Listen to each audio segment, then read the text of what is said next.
Өміріміздегі тосын жайттар. Егер ұйықтататын дәріні Red Bullмен ішсең, онда түсіңде дискотекаға барады екенсің. Электросварщик Долданбаев ата-анасына қатты өкпелі екен. Не үшін?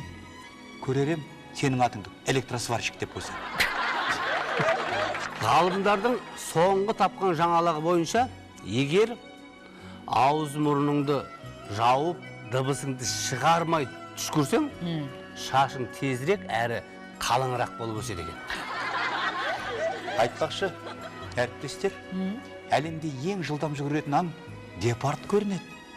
Жылдам болғанда қанша? Сағатына анау-мынау емес 70 шақырым олады екен. Ойбой, онда егер адамның артынан аш гепард қоса не болады екен? Не болады, не болады.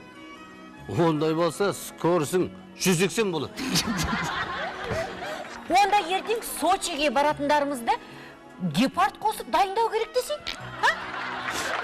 Жүгіретін адамның аяғы ұзын, еті арық. Неге? Өйткені қуады оны гепард деп не ипотемек тоғыз.